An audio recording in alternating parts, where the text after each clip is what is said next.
Buenos días a todos, gracias por venir. Ya venimos desde el lunes, Bravo, el lunes. Venimos acá de una gira, la verdad que de charlas bastante buena, interesante. Y bueno, la idea es, hoy hay técnicos, productores, distribuidores. Me acompaña Fernando Guerra, que Fernando Guerra es gerente de desarrollo de productos de KWS, especialista en todo lo que es enfermedades. Me acompaña también acá Gonzalo Bravo, ya hace más de 25 años que está trabajando con nosotros en Procampo, con Felipe y Verdier también en su momento. Así que bueno, la idea de esta charla es básicamente, nosotros la titulamos Maíz en el Uruguay, mirada de largo plazo. Sabemos que está la chicharrita, sabemos que hay muchas cosas, pero queremos posicionar el cultivo de maíz en el Uruguay y dar una mirada para adelante de cómo el maíz debe de seguir insertándose en los sistemas productivos de Uruguay. Así que bueno, la idea es eso. La primera charla le va a estar dando Fer Guerra, una charla hipertécnica, que la idea acá es no solo que Fer exponga todo lo que él sabe de chicharrita o lo que fue aprendiendo ahora, sino que intercambiemos, pregunten los técnicos, los distribuidores, todos, porque esto es algo que está, que va a quedar y que vamos a tener que convivir con la chicharrita, el cultivo de maíz y todo eso. Así que básicamente es eso. Así que Fer, te paso y... Bueno, buen día, muchas gracias. Creo que ahí me escuchan bien. Voy a intentar no mover el micrófono y solamente esta mano. Va a ser un poco complejo. Y a vos te voy a hacer renegar un rato largo porque me voy a mover un montón. Perdón. Bien, gracias por asistir. Para nosotros es sumamente importante poder contar desde KWS un poco qué fuimos trabajando, qué aprendimos en este tiempo. Y la verdad es que quiero agradecer en primer lugar a todo el equipo de Procampo. Ha sido una gira por todo el Uruguay donde hemos compartido con muchísimos productores y técnicos esta idea del desafío de maíz. Y creo que ya hemos ganado porque con ustedes estamos cerca de los 200, 210 asistentes en toda la gira y eso habla de 210 productores que marcan claramente la idea de para dónde va el maíz o qué va a ser el maíz. Atravesamos un año complicado en Sudamérica respecto a espiroplasma, respecto a chicharrita, pero claramente estamos todos acá pensando en cómo hacer un mejor maíz y creemos que es un buen camino para transitar, más si tenemos mucha información para compartir, así que de vuelta les agradezco que asistan. Voy a contarles un poco qué conocimientos tenemos, cómo ha cambiado el escenario o qué podemos tener e intentar responder un poco a la pregunta de qué podemos hacer o hacia dónde va a ir este maíz o cómo hago para realizar un mejor maíz. Para empezar con esta actualización y entender básicamente el primer punto, una enfermedad es una interacción dinámica entre un patógeno, un hospedante y un ambiente. Esto lo que quiere decir es que tienen que aparecer los tres componentes y tienen que interactuar entre ellos. Y de una manera dinámica. ¿Cuál es la ventaja de que sea dinámica? De que por más que los tres estén presentes, no siempre se va a desarrollar de la misma forma. Eso puede ir cambiando y va a depender un poco de la intensidad que tenga el patógeno, de la susceptibilidad que tenga el hospedante y de lo conducente que sea el ambiente. No tenemos nunca la idea o la posibilidad de eliminar una enfermedad, es prácticamente imposible, como decía Fede, está instalada, hay que ver cómo la controlamos y ese control va a venir de parte del manejo. El manejo es todas esas cosas que nosotros podemos controlar sumado a un montón de entorno que no podemos controlar. Y eso tiene algunas ventajas y algunas desventajas que obviamente con lo que podamos hacer para controlarlos vamos a favorecer o no la producción de maíz. Y debemos considerar mucho el tiempo y el espacio porque no es lo mismo hablar de maíz para Argentina en el norte o en el sur y no es lo mismo hablar de maíz en Uruguay para el norte o para el sur. Ha sido una de las grandes experiencias que he compartido, así que creo que ese es uno de los puntos más interesantes. Como bien les decía, este triángulo de la enfermedad es lo que vincula a los tres factores y mientras más grande sea el triángulo, mayor es el impacto y vamos a ir desarmando un poco los diferentes componentes para hacer un resumen de lo que hemos aprendido y un poco qué estrategias podemos utilizar. Para empezar vamos a hablar un poco de los patógenos y menciono acá dos que comúnmente se pueden ver en maíz, no en todas las zonas, no con la misma intensidad, que son la roya común y el tizón.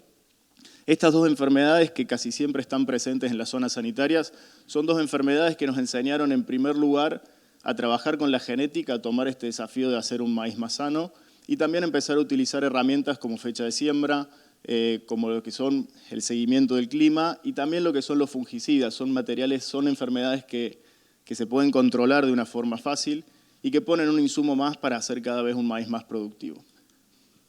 Del otro lado, otras dos enfermedades, una muy típica que es el carbón común, que se suele ver en la punta de la espiga y que suele llamar un poco la atención, pero no tiene una gran capacidad de manejo más allá de la genética que podamos poner y obviamente del ambiente en el cual se vaya a desarrollar. Y esta enfermedad, que si bien es otro carbón, que se ve un poco diferente, es un nuevo desafío que hay en una zona de Argentina y es una enfermedad que es distinta porque la capacidad de reducir rendimiento que tiene es absoluta. Como ven, esa espiga tendría que tener granos, no los tiene, y a su vez estos son los hongos o las semillas del hongo, para decirlo mal, pero para que se entienda que nosotros mismos empezamos a trabajar o dejar en nuestro lote para después sembrarlas junto con las semillas. La menciono no porque intente hacer una campaña del terror ni un exceso cuidado de lo que son las enfermedades, no voy a arrancar por ahí, sino porque hasta acá creo que no está registrada en Uruguay, va a requerir un manejo diferente y es bueno trabajar básicamente con la prevención. Entonces, de las enfermedades que podemos tener en maíz, no son todas enfermedades, no son todas iguales, son distintas, requieren diferente manejo y lo podemos hacer.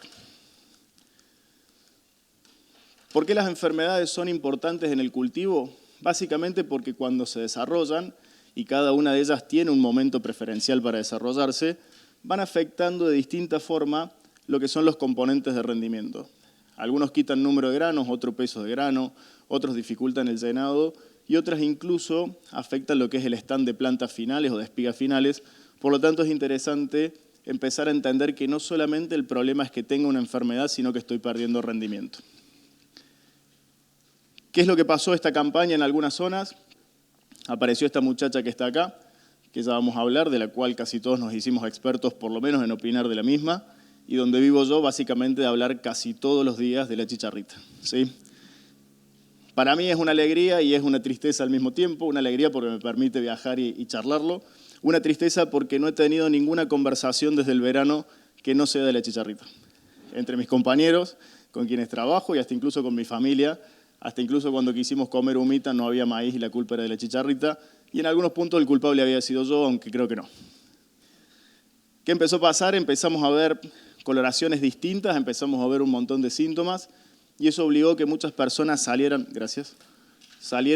a empezar a ver maíz y empezar a encontrar parte de la solución. Quien está en la foto es Fátima Montiel, que es nuestra breeder, es quien está encabezando el programa de mejoramiento sanitario y es quien sale a buscar parte de la solución. Para tenerla de acá unos cuantos años, nuestro trabajo tiene que ser un poco más rápido, así que también empezamos a encontrar soluciones, afortunadamente, en lo que hoy tenemos para ofrecer, y eso es bastante interesante. ¿Cuál fue un poco el impacto de esto que vimos, que parecía que era una enfermedad nueva? Bueno, donde vivo yo vi esto, ¿sí? Lotes completamente dispares, muchas plantas perdidas, un impacto bastante grande. Afortunadamente, esta foto tiene que ver con una zona de Argentina, no con toda la zona, pero sí lo que vimos fue el impacto quizás de una enfermedad en un cultivo extensivo haciendo el mayor daño en distribución y en impacto de lo que habíamos visto hasta ese momento. Obviamente el escenario no fue muy grato, pero por suerte nos dejó muchísimas experiencias. El único problema que tenemos es que lo que nos dejó para cosechar era parte de esto, con la alegría de que había maíces que eran muy buenos. Eso quiere decir que no está todo perdido, que hay luz, que hay estrategias, y obviamente pensándolo desde el punto de vista donde no lo esperábamos y no nos preparamos, el resultado que podemos tener a partir de ahora es mejor. Porque a partir de ahora podemos empezar a pensarla, empezar a trabajarlo y sobre todo, ¿dónde cambia el escenario? Básicamente lo que están haciendo ustedes hoy, que es venir a escucharme a mí, que viajé de Argentina, y tomarse una mañana para venir a escuchar a un tipo que va a hablar 1, 2, 3, 4, 5 horas. ¿Cuánto puedo hablar? Menos de media hora, ¿sí? Sobre chicharrita y sobre lo que puede pasar en el maíz, y eso ya hace que estemos más preparados y que la campaña vaya a ser diferente. Estas son las 3 preguntas que fueron reinando un poco la campaña. ¿Cómo estamos? ¿O qué va a pasar? ¿Qué pasó? Porque en un principio teníamos que empezar a entender qué estaba pasando, empezar a avisar un poco el impacto que podíamos tener. Y la tercera, que es la más importante, es qué puede pasar o qué puedo hacer para que no pase de vuelta. Bueno, esas van a ser un poco las preguntas que vamos a intentar ir respondiendo en esta presentación. Para saber en un principio todo lo que sucedió, sucede por 4 patógenos, ¿sí? Uno es un espiroplasma, otro es un fitoplasma, que son parte de los molicutes, son bacterias sin pared, que están obligadas a vivir dentro de la planta exclusivamente en el floema. Y tenemos un virus del rayado fino. Hay un cuarto virus que afortunadamente también se determinó en Uruguay, que es un virus del mosaico. Y como sumándose a la lista, porque se ve que la oferta era un poco más grande, en Brasil se han determinado 2 virus más que también forman parte de este complejo. ¿Y por qué hablamos de complejo?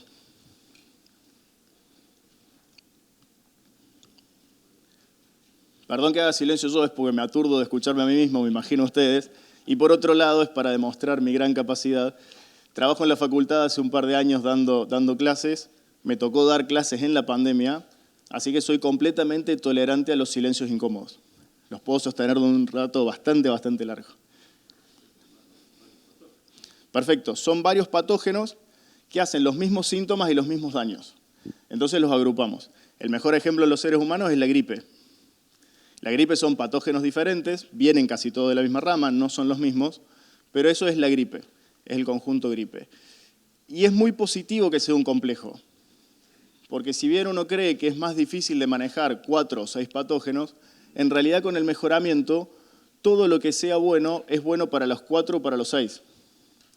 Entonces, el trabajo del mejoramiento hace que en el mediano y en el largo plazo todo esto sea más estable.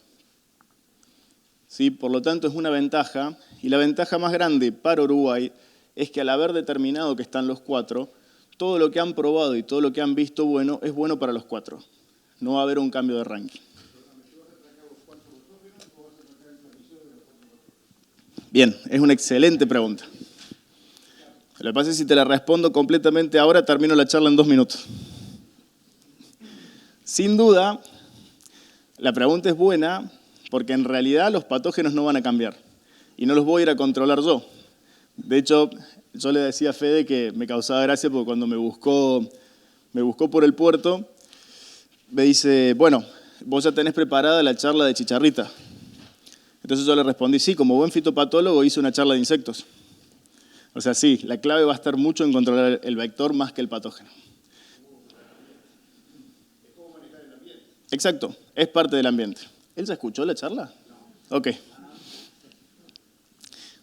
Y parte del ambiente... Estuvo infiltrado. Bien, ok. ¿Por qué habla... Perdón, su nombre. José Luis, ¿por qué habla del ambiente? Básicamente porque el ambiente es el que permite que las poblaciones de chicharritas y las poblaciones de maíz se hagan de manera continua. Esta es una plaga completamente tropical. ¿Por qué? Porque básicamente en la zona tropical hay ausencia de heladas, no hay control del vector y podríamos hacer casi un maíz continuo. Ahí es donde nace la zafra y la safriña, por lo menos brasilera, que son 2 cultivos seguidos de maíz que se desarrollan en esta zona. A medida que vamos pasando por la zona subtropical, que en base a lo que hemos conversado es un poco el norte de Uruguay, y vamos a la zona de transición y la zona ocasional, aumentan las heladas, baja el número de vectores que tenemos y obviamente baja la transmisión de estos bichos que son los que nos complican. Ahora, todo esto sucede si cada una de esas zonas se comporta como normalmente se tiene que comportar. Parte del cambio de lo que vimos tanto en Argentina como lo que hemos aprendido que sucedió en Uruguay, perdón, lo he aprendido yo, ustedes lo vivieron, básicamente tiene que ver con el cambio de algunas condiciones. Principalmente, este mapa de Argentina lo muestra. Yo les decía que es una enfermedad tropical, o sea que es de la parte norte de Argentina. Sin embargo, esta campaña inició en la parte centro, o en la parte un poco más núcleo de lo que tenemos en Argentina. ¿Basado en qué? Principalmente en la ausencia de heladas. Esta zona, y yo vivo ahí, esta zona a la llegada de la primavera, a la salida del invierno, había registrado 5 heladas de promedio.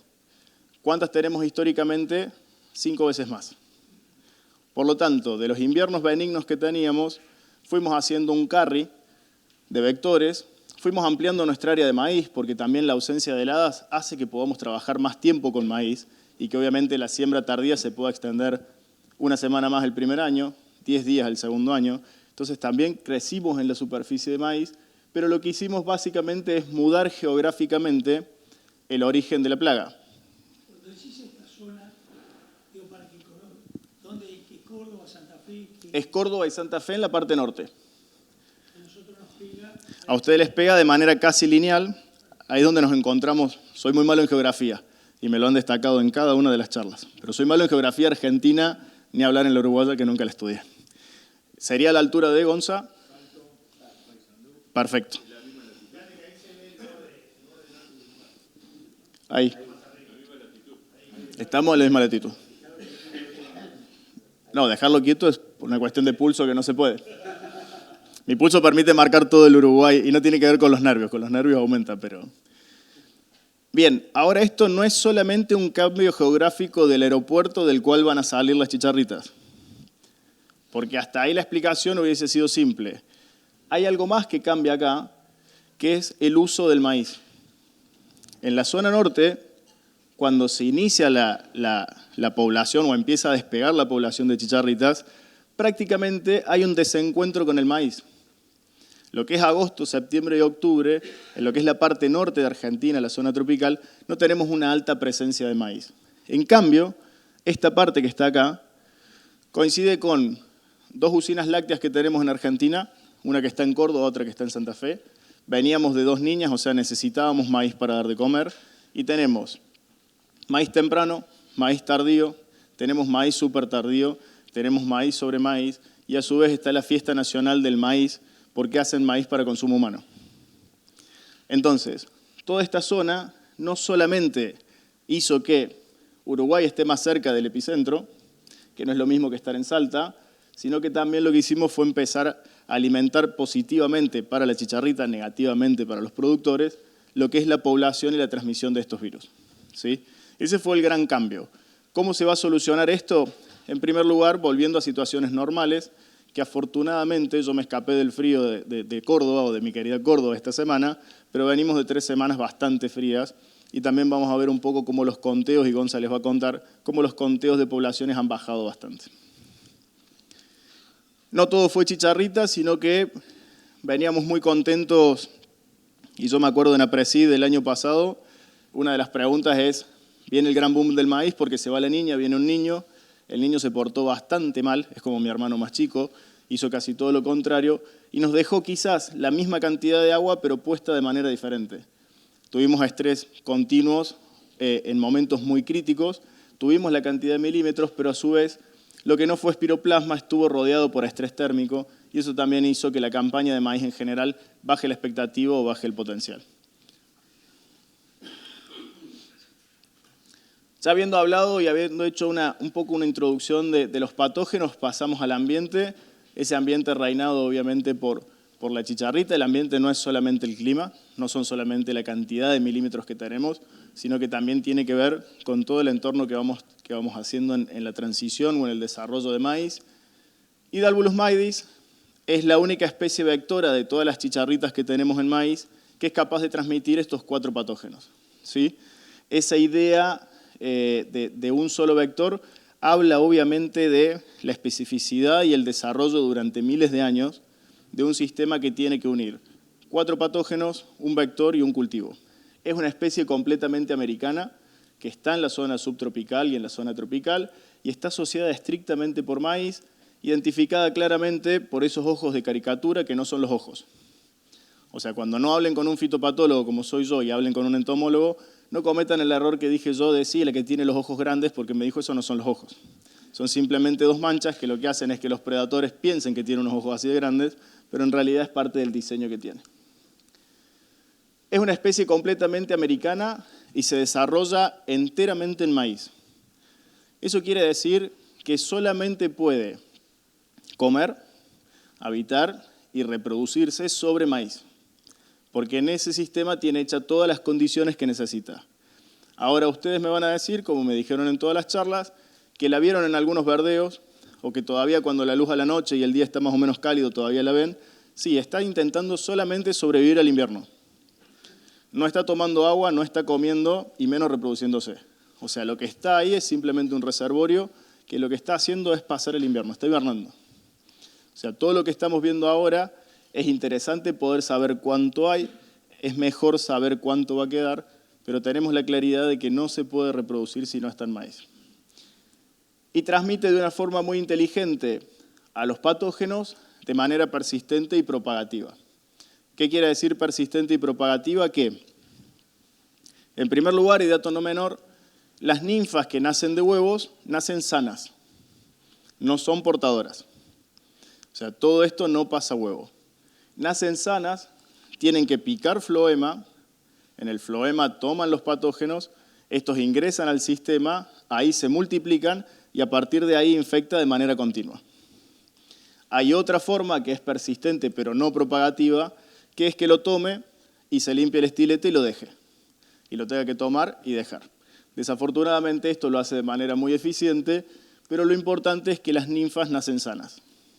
Por lo tanto, gran parte del manejo y del manejo que tiene que hacer el frío es que tiene que matar la población de maíz para que las que nazcan sanas no lo tomen y se sigan alimentando de maíz, pero sin enfermarlo. De la cantidad de información que se revisó sobre chicharrita, y hay muchísima, y no es muy correcto que yo hable en términos específicos, solamente les voy a comentar lo que leí, lo que compartí con muchos colegas que lo vienen siguiendo. Algunos aspectos que me parecieron súper importantes es cuánto se mueve. O sea, se mueve de manera local. ¿Qué significa local? Que se mueve lo mismo que se moverían ustedes para ir a una charla de chicharritas. ¿Cuánto? No, para una charla de chicharritas no me mientas. 200 kilómetros lleva un barco.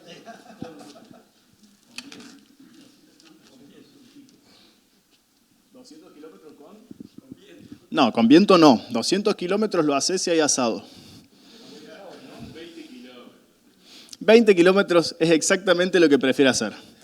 50, si en 20 kilómetros no encontró nada. Si quien está hablando de la charla prefiere fogonearla un poco más y que ustedes empiecen a hacer y charlen entre ustedes, que no hace falta, empiezo. 50, 100 si sube y agarra la corriente. 200 si... Pero lo que quiere moverse es 20. Nadie se quiere mover más que eso. Por lo tanto, va a intentar encontrar principalmente maíz que sea local. ¿Sí? Por eso es importante el pasaje de maíz uno al otro y cómo el impacto se vio en siembras que se fueron escalonando, fue aumentando entre un maíz y el otro, porque prefiere hacer ese pasaje corto. ¿Se mueve mucho? Sí, pero como máximo 20 kilómetros. Si no consigue nada, aumenta su capacidad de vuelo. Y obviamente este estudio y este número a mí no me gusta, sí lo muestro porque es una prueba de cuándo muere de manera letal cuando llega a los 5 grados. Ahora, también se sabe que hay mortandad cuando baja ahí dice 5 grados bajo cero. Hay mortandad cuando bajan los 5 grados y se mantiene ese frío de manera sostenida. O sea, estas son más pruebas de laboratorios que de campo, que por suerte se están validando con diferentes sistemas de muestreo. Y puede sobrevivir y alimentarse durante varios meses, 75 días, siempre y cuando no haya heladas. O sea, los 75 días es la forma de matarla de hambre. Pero si hay heladas, este periodo se cumple cuando empiezan a suceder las heladas. ¿Sí? Entonces, de toda la información que tenemos dando vuelta, de todos los datos, prefiere moverse de manera local y va a morir por frío y no hace falta que esté 75 días sin comer. Lo más importante, lo que les decía antes, es que haya ausencia de cultivo enfermo en el campo. Y obviamente eso ¿cómo se hace? Maíz guacho. De la última planta de maíz que tuvimos enferma, pica, lo pasa a un guacho, ese guacho crece, viene otra o sigue esta misma picando, la mata el frío a la chicharrita, si no mata el maíz, nace una chicharrita de huevo que tolera un poco mejor el frío porque está hecho para eso, pica, se infecta y lo pasa a otro maíz chiquito.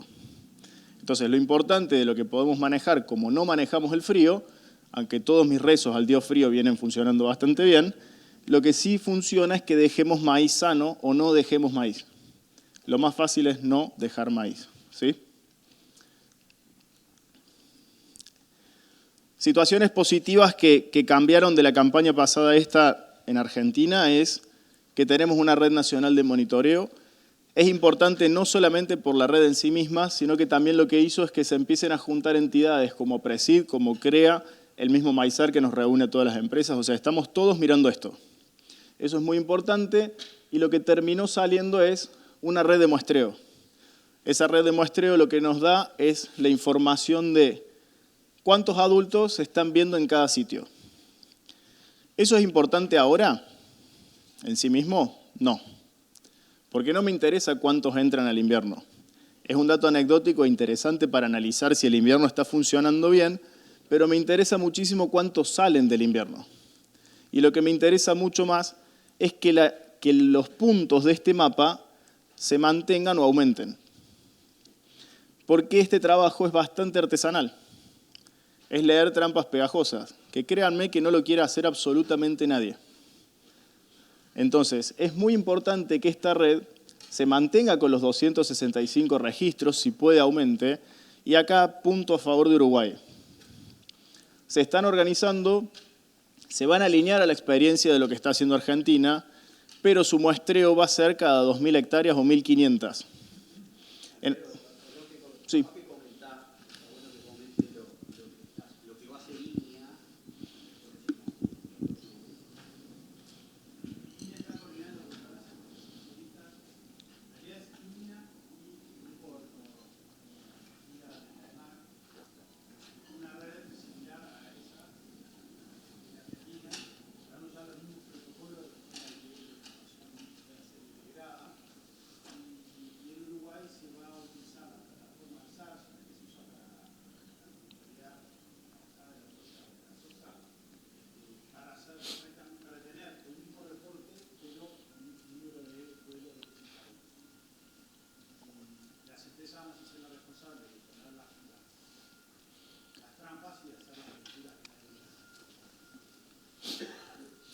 Perfecto. Y eso tiene dos puntos favorables para Uruguay. En primer lugar, que va a arrancar con un ejercicio que ya chocó en algunas cosas, o sea que va a mejorar su comportamiento. Y tienen la vigilancia de la roya de la soja, que en Argentina no la tenemos tan presente. Por lo tanto, ver la dinámica de cómo se mueve una plaga también es parte de su cultura y es buenísimo. Entonces, pueden arrancar ahora y pueden arrancar muy seguros.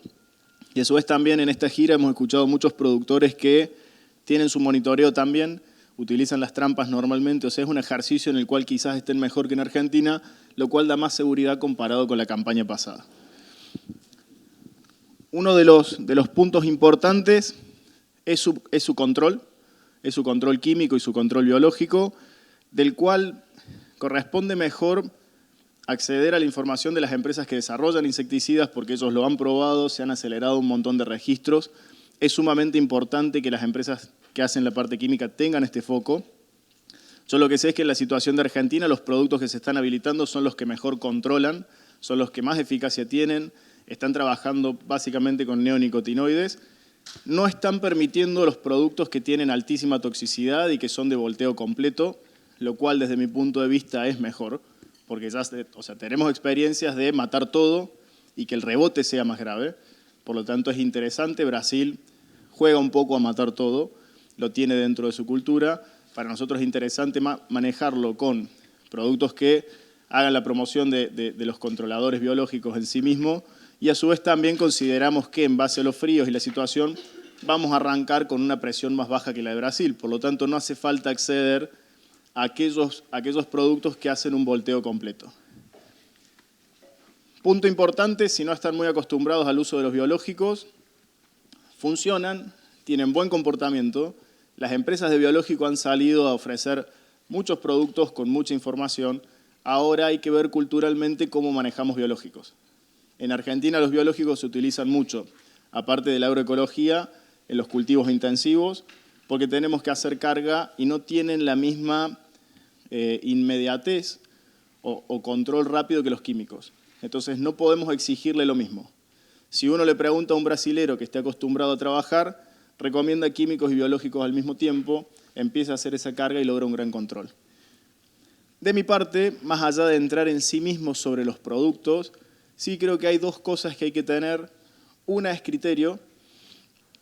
Criterio es la forma en la que los humanos convertimos nuestras verdades o formamos nuestras verdades, y eso tiene que ver con cuántos factores yo haya analizado. ¿Sí? Entonces, para todo lo que sea control de algo que es novedoso, intentemos utilizar la mayor cantidad de variables posibles. Volumen, calidad de aplicación, condiciones de aplicación, momento de aplicación, capacidad del ingrediente activo, o sea, todo eso tiene que estar en nuestra balanza. ¿Por qué lo pongo? Porque si no siempre terminamos haciendo un absolutismo de funcionó o no funcionó y no tuvimos en cuenta todo lo que podíamos mejorar, todo lo que acertamos y todo lo que no habíamos acertado. Y por otro lado, obviamente responsabilidad, porque tenemos algo más para controlar, lo cual hace que probablemente, si es necesario, ingresemos nuevamente a maíz, y estar aplicando maíz es algo que normalmente a la sociedad mucho no le gusta, no lo prefiere, entonces quizás tengamos que hablar un poco de cómo estamos haciendo nuestro trabajo y para qué lo hacemos. ¿Alguna pregunta hasta acá?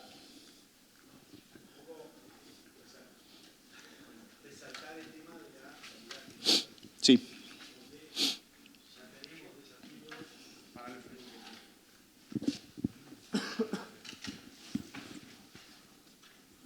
No, un poco resaltar el tema de la calidad de aplicación. Nos vemos desafiados normalmente cuando hacemos las aplicaciones de fungicida. Son insecticidas que actúan sobre la chicharrita en forma de contacto. No se van a trasladar dentro de la planta, por lo cual hay que golpear todas y cada una de los individuos que queremos matar. En general están adentro de los cogollos y estamos en momentos en los cuales las temperaturas son altas y las humedades relativas bajas, lo cual conspira contra la distribución correcta del insecticida en el canopeo del cultivo. Me dejaste muy complicado para seguir, pero vamos a poder. Son temas que me gustan, pero creo que en lo que hace a la experiencia de control de enfermedades y también de plagas, hay un concepto que es importante, que es el ciclo de la enfermedad o el ciclo de la plaga, para ver en cuánto tiempo tú ponías ahí que en el eje de 40 días se repetía el ciclo. Después la ubicación, para que el control, más allá que la aplicación en sí, llegue al punto. Y lo otro es que, igual que en el caso de enfermedades, esto lo aprendí hace muchos años, el control inicial, el bajar la población inicial es muy importante, porque si miramos que tenemos un ciclo de cada 40 días, en un ciclo de 120 días tenemos tres generaciones. 3 generaciones que tienen cada una de ellas una multiplicación logarítmica. O sea, es muy importante controlar las primeras generaciones, porque al controlar las primeras generaciones estamos bajando muchísimo la población. Entonces, no es, porque tal vez cuando vemos el síntoma ya en la plantación y es más fácil encontrarlo, que es un poco lo que se dice por otro lado, que es la frecuencia con que vemos la enfermedad o el síntoma.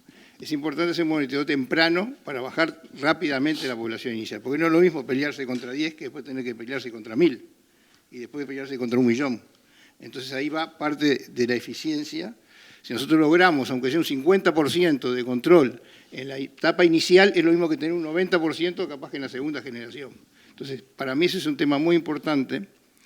Y en relación a lo que decía él recién en cuanto al tema de la ubicación, también el uso de coadyuvantes, el uso de algún otro tipo de herramienta que permita muchas veces no solamente ponerle insecticidas sobre la plaga, sino movilizar la plaga para que la plaga también tome contacto con el insecticida.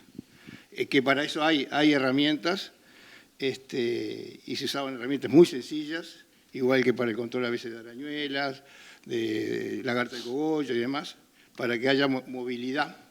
A veces se ponen como ayudantes productos que son fumigantes, de forma tal de que incomoden a la plaga y la obliguen a la plaga a exponerse junto al insecticida. Yo no sé si la parte de ninfas está en la parte del embeso, en la parte del as, como es, porque ahí es donde hay que jugar bastante con eso.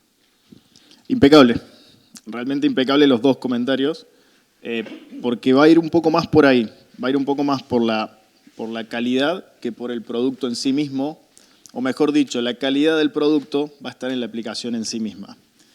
Dificultades para todo eso, el adulto, si bien vive en maíz y está adaptado a la misma temperatura, no es onzo y se mete adentro del cogollo, que es la zona más fresca, e incluso si puede hay agua casi todo el día. Por lo tanto, eso ya a nivel de aplicación es dificilísimo.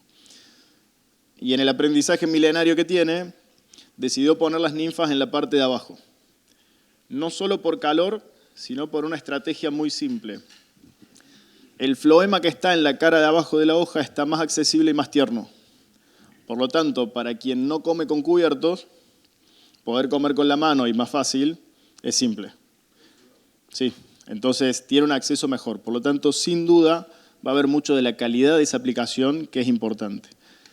Y sumo algo más, que es la movilidad, que es específico de esta plaga. Esta plaga, si bien yo les dije que era 20 kilómetros, es para ir a buscar comida.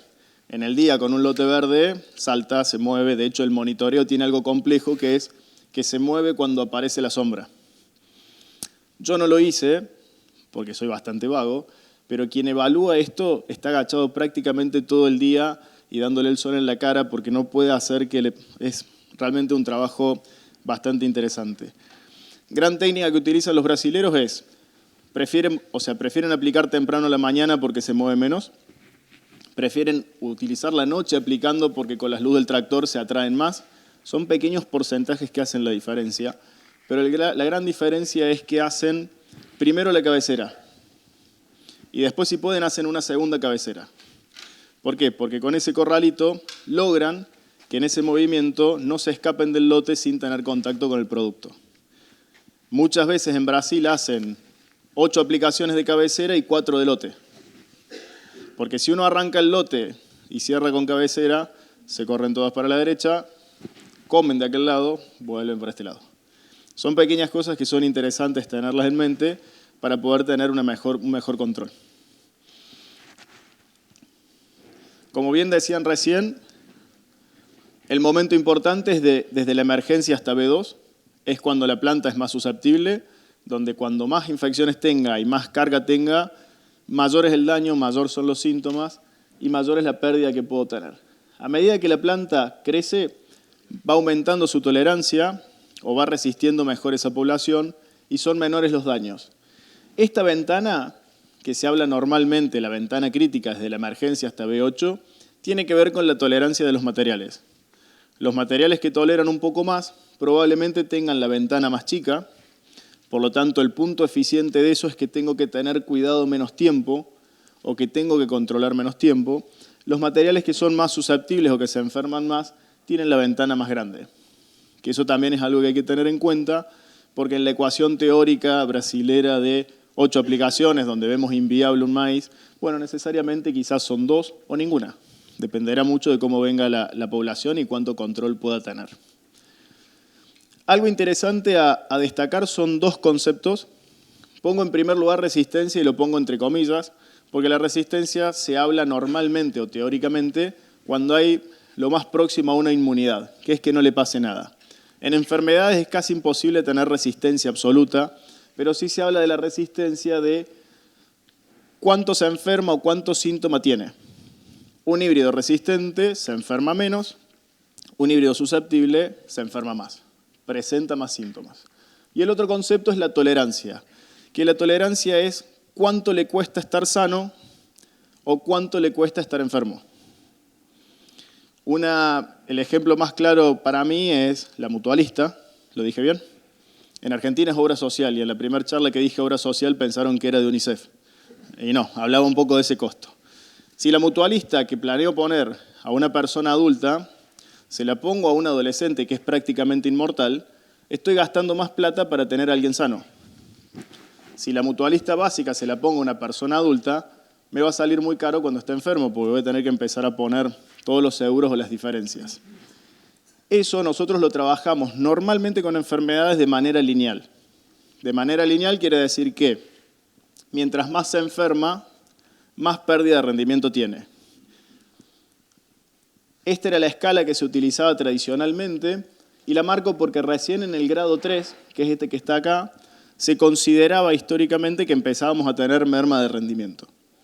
Esta escala, cuando la quisimos utilizar este año, no fue tan útil porque esa escala estaba hecha en estas situaciones. ¿Cuál situación? En la que veía una planta sintomática, muy bonita para mí, poco bonita para los productores, donde le sacaba una foto, pero fíjense que las otras plantas seguían perfectas. Eso era lo que normalmente veíamos. En Argentina, no.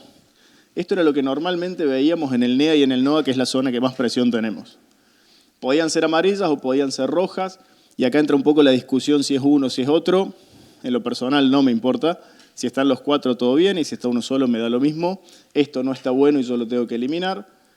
Y lo que empezamos a ver hace 3 campañas era que a 2 híbridos que presentaban la misma resistencia o el mismo nivel de enfermedad, la tolerancia era diferente. Uno se veía más afectado que el otro.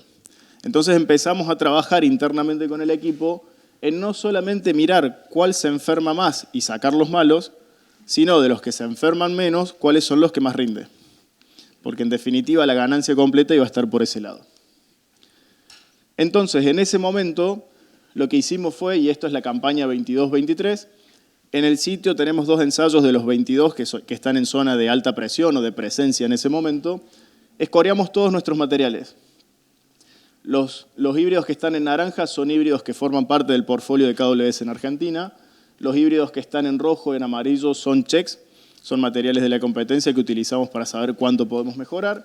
Y los verdes son materiales que eran precomerciales o que estaban siendo candidatos a ser híbridos. Esto lo muestro porque a partir de acá nosotros hacemos nuestro corte, obviamente sacamos esto, pero basados lógicamente en cuánto se enfermaban. Esto era una evaluación visual.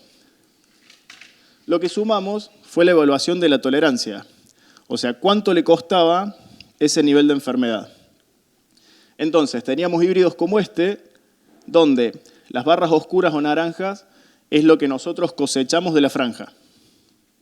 Las barras grises o claras es si a la misma densidad hubiésemos tenido todas las espigas sanas. Iban los chicos, sacaban 10 espigas de las más lindas, las que más les gustaran, y lo llevábamos, en nuestro caso, a 60.000 plantas y simulábamos este rendimiento. Entonces, este híbrido es más tolerante que este otro híbrido, porque pierde más rendimiento uno que el otro, ¿sí? La cantidad de enfermedad que tiene este material no le afecta básicamente la composición de su rendimiento. Entonces empezamos a filtrar, y si me expliqué, ¿se entendió lo que buscábamos? Entonces, cuando nosotros poníamos el rendimiento sobre cuántos se enfermaban, nos quedaba el grupo hacia la derecha de los que más se enfermaban, y hacia abajo teníamos este punto, por ejemplo, que está acá, que está cerca del valor 5, que no se enfermaba tanto como el 9, pero rendía poco. Entonces, parte de nuestra selección fue quedarnos con el cuadrante de arriba a la izquierda, que son los que se enferman menos y rinden más. ¿Qué pasó esta campaña? Y es el mapa que les mostraba antes. Esta es mi distribución de ensayos en Argentina. Tuvimos situaciones de altísima presión, de alta presión, de media presión y de baja presión. O sea, casi todos los escenarios posibles con esta enfermedad los vi, los sufrí, los lloré, me enojé y junté todos los datos que teníamos que juntar. De hecho, la gente de Procampo hizo una visita a un ensayo que está ahí. Este mapa después cuando creció se puso un poco más rojo acá y tuvieron un bello paseo por el infierno, cortesía de Fernando Guerra, que los mandó solos encima ese día que lo vieran, así que volvieron bastante asustados, pero ya viendo qué es lo peor que puede pasar. ¿Cuál es el resultado? Básicamente poner más presión. Al poner más presión forzamos los materiales y logramos separar estos grupos para ver si realmente son buenos o si tienen algún tipo de desventaja. ¿Qué vimos básicamente? Que en 20 días o 30 días en las zonas peligrosas pasamos de una presencia temprana de síntomas, donde empezábamos a ver síntomas como multiespiga, y esto es interesante porque este material yo lo trabajo dentro del área de desarrollo en ensayos de densidad. Probamos cuánto producen, desde 20.000 plantas a 150.000 plantas en el mismo campo. Este híbrido, cuando yo lo pongo en 20.000 y en 50.000 plantas en todos los ambientes de Argentina, nunca jamás pone una segunda espiga. Jamás. Nunca se le vi. Y acá de repente, en un ambiente donde se siembran 60.000 y apunta a 6.000 kilos, apareció una segunda espiga. Si bien parecía que era divertido, no, algo estaba funcionando muy mal. ¿Y por qué funciona mal? Básicamente por el motivo por el cual estos bichos hacen síntomas. Es porque se multiplican en floema y empiezan a taponar floema, que es tan simple como tapar nuestras venas y nuestras arterias, y eso hace que funcionemos mal. Y quiere decir que todo lo que tiene que ir a grano ya empieza a estar funcionando de manera deficitaria. Puedo tener una planta que parece que va a producir 8.000 kilos, pero la eficiencia de que lo produzca es quizás de 4.000. Y no estoy viendo un síntoma como una mancha. El segundo problema que tiene es que para multiplicarse estos patógenos se meten dentro del núcleo y utilizan la mecánica genética de multiplicación de la planta. Por lo tanto, la planta, en lugar de estar pensando en hacer sus células normales, está totalmente estresada haciendo otra cosa. Está multiplicando un virus, está multiplicando un molicute. Entonces tengo una planta que parece que está sana, como esa que está al medio, o la que está a la derecha, que acá no se ve muy bien por la calidad de la luz, pero tiene todos puntitos, o sea, confirmamos que es del virus del rayado fino, que la capacidad de producir es esa. Tiene que ver con ese estrés continuo que entró en B1, B2, que se mantuvo y hace que la planta esté deprimida. ¿Faltó polen? No. Claramente la planta que ven ahí no está estresada por calor, sino que tiene un desorden metabólico donde no alinea el estigma, donde no produce el polen de manera fértil. O sea, estamos teniendo una planta que tiene un desorden metabólico interesante y a su vez es deficitaria en cumplir el único objetivo que tiene, que es producir semilla. Gran susto nos pegamos también en plantas completamente sanas, sin punteados, sin nada, lo que uno elegiría como una planta sana, que no llegaba a producir todos los granos, que tenía un montón de fallas, e insisto, las condiciones no eran para perder polen. Era simplemente que estábamos viendo espiroplasma, al punto tal que las que se encuentran de esa línea hacia la izquierda son plantas que estaban completamente verdes y sanas. Sanas. Las que estaban a la derecha eran las que estaban muy enfermas. Entonces, no podíamos trabajar más con la idea lineal de que a más síntoma, más pérdida de rendimiento, porque empezamos a encontrar lotes que estaban completamente verdes, tabla, como decimos nosotros, y tenían casi la producción de muy pocos granos. Entonces tuvimos que desarmar un poco eso y empezar a tomar no solo cómo aumentaban los síntomas, sino cómo aumentaba el daño o el impacto dentro de la espiga. ¿Cuál era el escenario que veíamos 30 días después? Híbridos que se habían muerto completamente y no era por seca, híbridos templados que parecían muy bien, más allá de algún síntoma, y los benditos tropicales que empezaban a entrar en nuestra ecuación y en nuestro run de ¿tendremos que pasar a tropicales? Bueno, era una de las preguntas que teníamos. ¿Cuál era la sorpresa que nos daban estos tres escenarios? Obviamente un maíz que no iba a llegar a cosecha, que si estaba un poco mejor que eso, se empezaba a ablandar todo el marlo, y hoy para cosecharlo es un problema porque eso se parte distinto, no se seca igual, pasa por el cóncavo, se mete, no se desgrana, y obviamente hablamos de pérdidas de peso, pérdidas de números que no tienen absolutamente ninguna lógica. Y lo otro son fallas y cortes de llenado que también lo que hacían era que tuviéramos granos más grandes, pero de peso muy bajo. O sea, se llenaban de agua, pero no lograban llenarlo con almidón, entonces teníamos granos muy livianos. ¿Cuál es el resumen de la campaña? Básicamente, en primer lugar, algo que es muy interesante, no se invirtió el ranking. Los malos siguen siendo malos y los buenos siguen siendo buenos. ¿Por qué es bueno eso? No es porque los naranjas estén para la derecha, que es lo que Felipe me dijo. Aclara muy bien que de acá para allá, los naranjas son los de KWS porque son los buenos. Esa es la charla de un comercial. Mi charla, en realidad, va a la fortaleza de que al no cambiar el ranking no nos cambió la población. O sea, que ustedes hayan determinado el cuarto virus no quiere decir que ese virus dominó la campaña, sino que la selección genética hace que esto sea estable.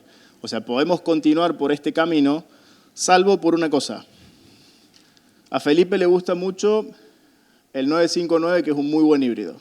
A mí me gusta un poco más otro híbrido, que es el 3916, que es un híbrido un poco más viejo. No importa la pelea entre Felipe y yo. Lo que importa es que saquemos esto que está acá. Y estoy señalando materiales míos. Yo me tengo que asegurar, y mi responsabilidad es sacar lo malo del mercado. Porque no podemos volver a sembrar lo malo, porque no podemos volver a tener este problema. Sacar lo malo da la seguridad de que el maíz, a partir de acá, va a ser más seguro. Y de que esto no nos va a volver a pasar, por lo menos desde la genética. Después tenemos un par de años para discutir entre Felipe si 959 o 3916. Vamos a ganar los dos seguros. La lectura que es interesante es la de la alta presión, que sobre este mismo set Quedan en fantasma por atrás los promedios. Son las situaciones esas rojas casi prendidas a fuego o el ojo de la tormenta que decía yo, donde vemos que realmente a nivel de síntoma, y a nivel de síntoma porque solo les estoy mostrando la resistencia, los materiales se veían casi todos enfermos. Alguno un poco mejor, otro peor, pero la situación era problemática y se veían casi todos enfermos. Cuando la situación era media, empezaban a destacarse algunos materiales. Y esto es a nivel de síntoma. Cuando la situación es baja, y baja no es normal. Baja es baja para este año, que es más alta de lo normal. Casi todos los materiales recuperan su capacidad de producir maíz. ¿Presentan síntomas? Sí, pero casi todos son válidos, excepto lo que estoy como responsable de sacar del mercado, que estos dos verdes que están acá, por más que le gusten a las personas, por más que se vean bien, por más que rindan un montón, no pueden estar porque no tienen la mutualista suficiente para hacer un maíz en Argentina o en Uruguay. Ahora, hablando de rendimiento, lo que hacemos es el mismo gráfico que mostrábamos antes, donde tenemos el rendimiento y tenemos la severidad, vemos situaciones de baja, donde los materiales malos, que son estos que están acá, hacen la base de la curva, o de la recta, perdón, el inicio, que son los más enfermos y los que menos rinden, y todos los materiales vuelven a comportarse de manera normal y respetan el posicionamiento que se hace de los productos. Esta es la foto donde ayer cuando le mostraba los datos a Felipe, después de haberlo peleado exactamente igual en el mismo momento que ahora, me dijo, ¿viste que el 959 es mejor? Y ahí saca la foto porque me lo va a mostrar durante años. Por eso lo voy a pasar rápido, para que no me saque la foto tan rápido, porque acá vuelve a ganar el 3916. No, ¿te lo dejo o no? Bien.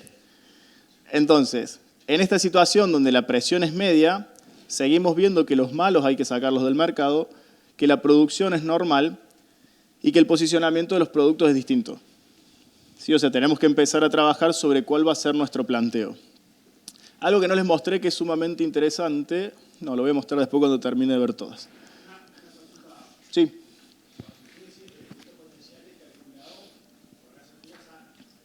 No, esto es el total. Sí, perdón. Eso iba a explicar ahora. Gracias. Ya la escuchó 5 veces, sabe qué es lo que me olvido. Esta regresión que está acá, la regresión como regresión en sí misma, lo que hace es busca cuánto se relacionan una variable con la otra. En este caso, cuánto se justifica del rendimiento en el aumento o en la pérdida con el aumento o la disminución de la severidad de Cornerstone. El valor de cuánto se explica es este que está acá, que es el 55%, que es el R cuadrado. Eso quiere decir que la diferencia de rendimiento, más de la mitad está explicada por lo que tuvo de Cornerstone. El resto tiene que ver con otras condiciones, ambiente, condición de riego, de lluvia, ¿sí? Cuando la presión es alta, se explica muchísimo. Cuando la presión es baja, no se explica tanto. Lo que decía Alfredo del potencial es, se calcula la proyección de esa recta hasta el valor 0, que implica que no tiene Cornerstone, y nos da cuánto hubiese rendido el lote si no lo hubiese tenido. ¿6.000 les parece mucho o poco? Con presión alta. Si no hubiese tenido, o sea, es la campaña si no hubiese pasado chicharrita.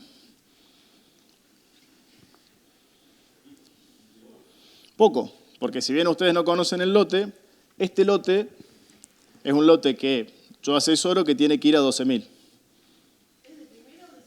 Esto es de segunda, pero en Córdoba donde no tengo primera, porque no tengo agua. El ambiente es de 12, hubiese entregado 6, porque tuve un niño que se portó muy mal, y sin embargo, el promedio da 4.500, que es lo que afectó a Espiroplasma por sobre el resto. A lo que voy a la idea es, Espiroplasma me saca mucho cuando la presión es alta, pero también el ambiente me hace que la planta esté estresada o esté en un nivel donde tampoco pueda llegar a subir eso.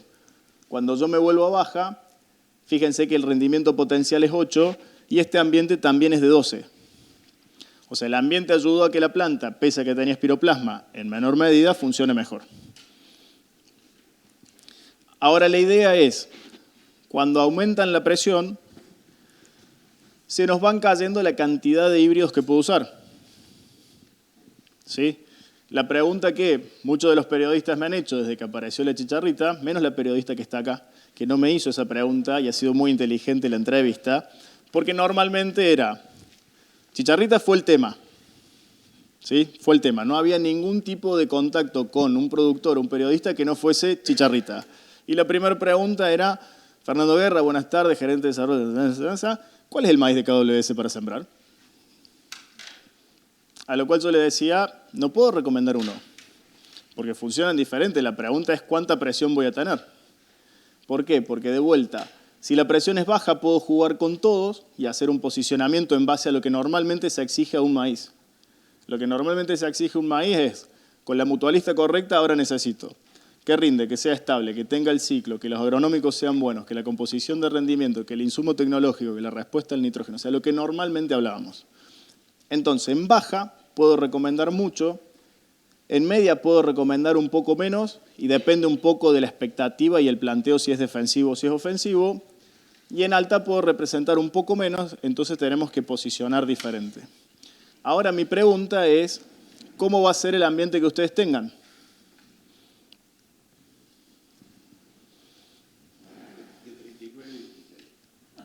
Vas con 39, yo también haría lo mismo. Por aparte eso ayuda a que lo pelees a Felipe.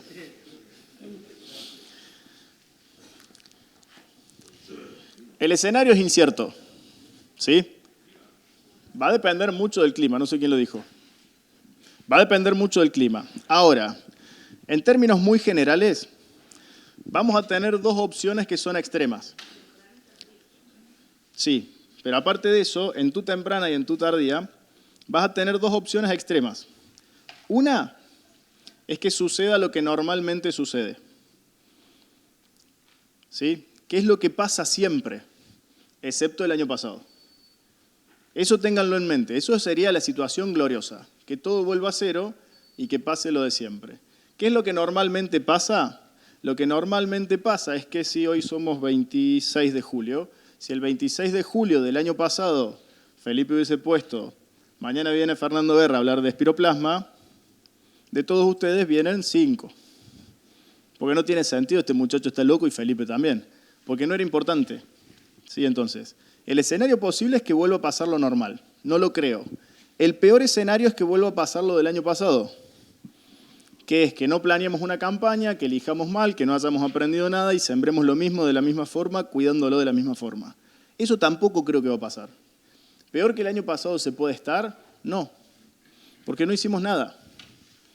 Y no lo digo como un reto, no hicimos nada. Nadie de la cadena se puso, excepto alguno que haya estado al fondo, que diga, yo avisé, bueno. Entonces, para mí va a estar entre esos dos escenarios. ¿Más cerca de cuál? Y más cerca del normal, para mí. ¿Por qué? Porque los fríos se empezaron a normalizar. Entonces, eso hace que las poblaciones también estén bajando. Las trampas demuestran menos, por lo tanto, vamos camino más hacia lo normal. ¿Sí? No me acuerdo dónde fue que se levantó un productor y dijo, ¿lo firma? Ya enojado porque yo iba como 2 horas de esto. No, no lo puedo firmar. No puedo firmar ninguno de los dos escenarios, pero sí lo que les puedo decir es que tenemos más herramientas que antes. Sabemos cómo funcionan los híbridos y lo sabemos. Sabemos qué plan quieren hacer y lo queremos saber. Sabemos que hay insecticidas, sabemos que hay una red de muestreo. O sea, estamos en un escenario extremadamente favorable. Hemos aprendido muchísimo de esto y estamos completamente interesados. Entonces, ¿cuáles son las conclusiones? En primer lugar, y sin duda, antes que la genética, es tener un plan. Lo principal es tener un plan. Ustedes y los 200 productores que ya me escucharon, están acá porque están armando un plan. Podrán comprar o no maíz ahora, pero están pensando en maíz. Entonces, ¿ese plan se va a cumplir a rajatabla? No. ¿Se va a modificar? Sí. Va a depender de la solidez que tenga un plan. ¿Cómo es, Gonza? Ningún plan de batalla ganó la guerra, ninguna guerra se ganó sin un plan de batalla. Por lo tanto, en primer lugar es pensarlo como positivo, pensar en hacer maíz, con la posibilidad de quizás no hacerlo, pero sí tener un plan. Y ese plan es hablarlo. ¿Hablarlo con quién? Con Procampo, para que entienda bien la expectativa y la podamos alinear, y si puede ser con los vecinos. Ya sé que es difícil hablar con los vecinos. Nos quemó un lote, mi hermano se quedó con 5 hectáreas más, me pisó el perro una vez. Sigan enojados con los vecinos, no hay problema, pero dentro de 3 años. Acá simplemente necesitamos saber si va a ser maíz y cuándo. ¿Y qué? ¿Para qué? Para poder estar un poco más seguro y no solamente asegurar mi metro cuadrado. Entonces, ese es el primer punto.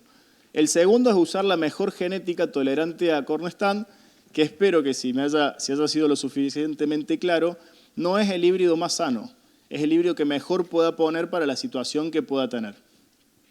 Si ayudan a competir entre 959 y 3916, buenísimo, porque va a ser de vuelta un Argentina-Uruguay que vamos a disfrutar con el premio que gane cualquiera de los dos.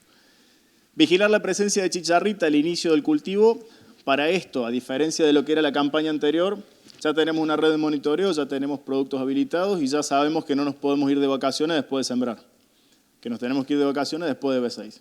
Entonces ya lo básico ya lo aprendimos. Eliminar maíz guacho, lo dejé de decir, pero es el gran punto, porque es lo que marca exactamente el inicio de esa fase exponencial que es más fácil controlar cuando está iniciando, ¿sí? Es el gran punto. Esta que está acá, que lo van a leer y por suerte en la cartilla de línea no está, se habla mucho de no hacer siembras sucesivas de gramíneas. No tiene nada que hacer la chicharrita más que esperar en una gramínea de invierno. Es solo de maíz. Por lo tanto, esta recomendación no es tan válida, excepto para la planificación de alguna secuencia de herbicidas, nada más, pero es una conclusión que no tiene peso. No sembrar maíz junto a plantas adultas que tengan síntomas. ¿Cómo hay que corregir esto? No sembrar maíz o no sembrar el mismo maíz. Y ahora sí me estoy dando cuenta que lo tengo que cambiar porque en la foto, y por suerte nadie está sacando una foto, nadie saca una foto, no queda esta recomendación acá, ¿sí? Es no sembrar el mismo maíz. ¿Por qué? Porque si tengo dos niveles de tolerancia diferentes y si estratégicamente no planeo sembrar el mismo híbrido, que es una estrategia muy inteligente, voy a sembrar el más tolerante después o de segunda. Más que nada si el pulso de siembra se empieza a interrumpir. Sincronizar el periodo de siembra es para diluir esa población y para que todo salga de esa ventana lo más rápido posible y para que en ese intercalado de siembras, que muchas veces casi siempre depende del clima, no tengamos una cola de siembra que sufra todo el daño de ese aumento de chicharritas. Es decir, si va a crecer la población, que crezca una sola vez y que después a partir de ahí no nos haga más daño. Muchísimas recomendaciones sobre evitar pérdida para no tener maíz voluntario. Y un punto bastante interesante es trabajar con semilla certificada y tratada. Y acá entra uno de los puntos. Nosotros trabajamos y tratamos profesionalmente nuestra semilla, lo cual es muy complejo, porque tenemos que no golpearla, no mojarla además, porque los insecticidas en dosis muy altas son extremadamente fitotóxicos. La solución más grande sería que uno de ustedes diga: quintupliquen la dosis, llévenla 8 veces más. Bueno, no podemos hacerlo de manera libre. Tenemos que seguir trabajando dentro de un rango que esté dentro de lo lógico. Y hay un proceso que es muy interesante, que en Brasil se hace. Muchos productores compran la semilla sin curar porque la curan ellos. Guarda con ese proceso porque mojar una semilla además hace que desencadenemos la germinación y es un proceso que no se frena. Entonces empezamos a perder poder germinativo. Estamos apretando al máximo todas las investigaciones que se están haciendo sobre tratamiento de semillas, sobre ingredientes activos y sobre dosis para entregar la mejor propuesta, ¿sí? Pero no va a ser necesaria en todos estos casos si mucho de lo que está acá arriba lo hacemos de manera consciente. Preguntas.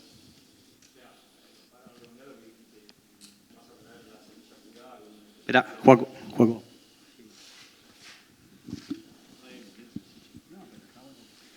La pregunta era si vas a traer la semilla curada con algún específico recomendado. Estamos terminando de evaluar nuestra genética con los curas semillas, estamos aumentando la dosis. No la estamos aumentando en toda la semilla. La estamos aumentando en aquella semilla que va a ir a las zonas de mayor afección para no correr riesgo de tener fitotoxicidad. Se está terminando de evaluar si el resto de la semilla lo podemos curar o no. Está en análisis, pero estamos trabajando al máximo.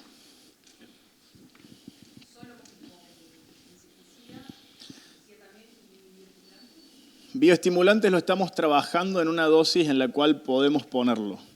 Es parte de otra charla, porque es la ganancia del 1%, del 10% que queremos llegar, pero tiene que ver con el tratamiento de semillas completo, más allá del insecticida. Hoy por hoy lo que nos urge es insecticida.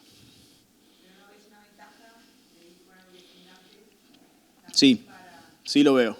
Lo veo, incluso estamos evaluando, por ejemplo, algo que son tratamientos de micronutrientes como zinc, que también lo estamos sumando. Obviamente a la gente de planta que está completamente desbordada, hoy la urgencia es ir con insecticida, pero sí estamos trabajando sobre mejorar los tratamientos de semilla de manera integral. Sí, correcto. ¿Qué un cura semilla como un tiametoxano, lo que sea, hasta cuánto te protege? Pensé que iba a zafar de esta pregunta. No, pero... Bien. ¿Cuánto protege? Los curasemillas funcionan tanto los insecticidas como los fungicidas de la siguiente forma. Lo ponemos con la semilla va sobre suelo húmedo, todos los ingredientes activos pasan a ser parte de la solución. Sale la radícula y empiezan a salir los pelos radicales, se absorbe por esa radícula. Ahí ya perdemos parte de la concentración. Ya discutimos cuánto la podemos llevar, aumentamos para que tome más. Todo eso que entra empieza a diluirse en hoja. Empiezo a tener el ingrediente activo dentro de las hojas, pero mientras más hojas salen, menos concentración tengo, porque no se multiplica dentro de la planta. Lo mismo que si hacemos una foliar y salen hojas nuevas, la movilidad no es tanta como para cubrirlo. Entonces, aumentando la dosis, nos aseguramos que lo tengamos en ¿cuántas hojas? ¿Cuántas? Desde mi punto de vista, 1, 2, 3. Si le preguntan a gente por ahí un poco menos seria, habla de 6, lo veo poco probable. Si está en la 6ª hoja, va a estar en una dosis donde no involucra absolutamente nada. Desde mi punto de vista, ¿los curasemillas son necesarios? Sí, más que nada porque ayudan mucho el BEB1. Ahora, a partir de ahí, prefiero pasarme a los foliares. ¿Por qué? Porque la población que va aumentando, para que lo tome, lo tengo que poner en floema. Por lo tanto, tiene que picar y tomarlo de floema. Entonces, no tiene ingesta, o sea, por más que cubra la hoja, lo tiene que pisar porque no come, o sea que si le dejé la gota lejos, no lo va a agarrar, lo tiene que pisar, tiene que entrar en el sistema. Si lo pongo por floema, ayudo, pero es un arma de doble filo. ¿Sí? Entonces, son interesantes, son útiles, no son más del 10% de la solución. Se asustaron todos con que iba a cantar, ¿eh? Bien. Aparte, aprendí unos temas uruguayos muy buenos. Si no hay más preguntas, a mí no me queda otra que agradecer realmente a Uruguay, a los... ¿Una? No, una recomendación. Sí. Yo creo que estabas hablando, y cuando te hacían la pregunta del bioestimulante también, o sea, la uniformidad de la implantación del cultivo es muy importante para el manejo posterior, para que después estemos en una situación plana lo mejor posible. Ahí entra, si Felipe y Federico me permiten, una pequeña paréntesis de publicidad.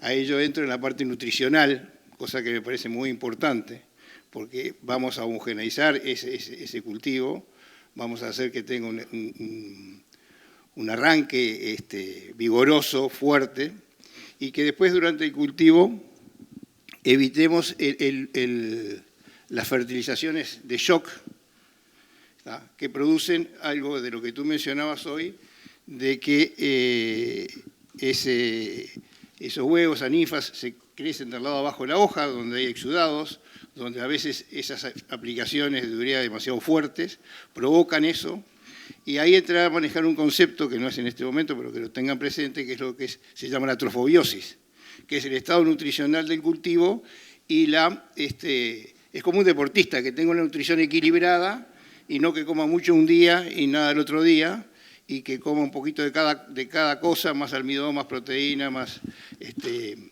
aceites omega, no sé cuánto, que sea más equilibrada y no en base a shocks. Entonces ahí hay un factor en el manejo nutricional del cultivo que puede ser importante, y hay herramientas que permiten que la nutrición del cultivo no tenga necesidad de tener picos, sino que pueda ser más estable en el tiempo.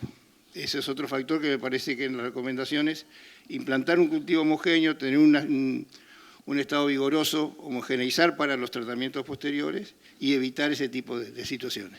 Impecable. Yo te recibo el micrófono. Un aviso. Sí, es que vas a pedirme el micrófono cuando empiece a hablar Gonza, seguramente, porque vamos un poco por ahí, pero impecable. Esa es gran parte de la solución de empezar a trabajar. Cuando yo digo maíz sano, me identifico con manchas, pero en realidad es más sano a nivel completo. Lo otro que tú mencionabas que me parece importante comentar es que no solamente es a veces el síntoma, muchas veces no es el síntoma lo que afecta el rendimiento. Tú mostrabas hojas más manchadas, menos manchadas, porque siempre asociamos eso a área foliar. Y lo que hay es un consumo de energía y desequilibrio de la planta interior, que es el que afecta realmente el rendimiento. Entonces no es cuántas hojas rojas vemos o qué intensidad de rojo tiene, sino realmente qué procesos se están dando en el interior de la planta, ¿no? O sea, no es solamente el síntoma, sino que hay algo más. Muchas gracias. Ya tengo duda, por cualquier cosa. Bien, de vuelta, gracias por el comentario. Vamos, 2:30. Gracias por el aporte, pero de vuelta, gracias a Uruguay por mi gira. Ha sido la verdad que una alegría. Estoy muy contento de visitarlos. Uruguay me gusta. Conocí una parte turística y tengo memorias muy bonitas con mis amigos y mi familia acá.